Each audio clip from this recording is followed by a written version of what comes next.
एक व्यक्ति था। उस व्यक्ति के घर के पास एक पहाड़ था। वह रोज सुबह उस पहाड़ पर जाता और कुछ देर बैठने के बाद घर वापस आ जाता था। उसका एक छोटा सा बच्चा था।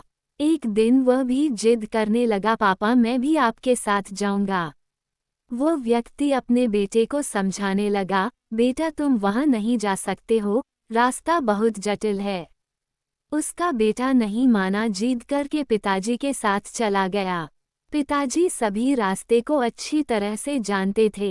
कहीं पर रास्ता संकरी था तो कहीं पर पत्थर। पिताजी ने आसानी से रास्ते को पार कर लिया क्योंकि वे प्रतिदिन इसी रास्ते से आते थे।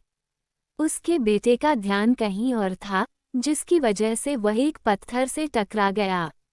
घुटने में हल्की चोट लगने की वजह से उसके मुंह से जोर से आवाज आई, आह। वह आवाज पूरे पहाड़ पर गूंजने लगी और वापस उसको सुनाई दी। लड़का घबरा गया, कोई तो है जो मेरा मजाक उड़ा रहा है। उस लड़के ने फिर जोर से आवाज लगाई, कौन हो तुम? फिर से आवाज गूंजकर वापस आ गई। लड़का बहुत ही गुस्से में था, मैं तुम्हें छोड़ूंगा नहीं। वो लड़का अपने पिताजी का हाथ जोर से पकड़ लिया। पिताजी, यह कौन है जो मेरा मजाक उड़ा रहा है?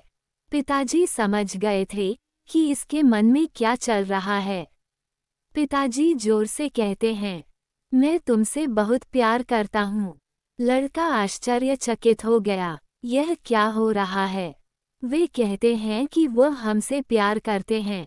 पिताजी फिर जोर से चिल्लाते हैं, तुम बहुत अच्छे हो। आवाज गूंजकर फिर वापस आ गई। अब लड़के के चेहरे पर स्माइल थी। वो दोनों आगे बढ़े। अपनी पढ़ाई पूरी करने के बाद छोटा लड़का अपने दोनों हाथों को फैलाया और जोर से चिल्लाया, मैं तुमसे बहुत प्यार करता हूँ।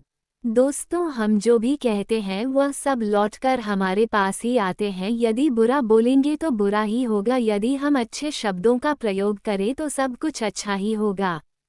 ये कहानी आपको कैसी लगी हमें कमेंट करना ना भूले।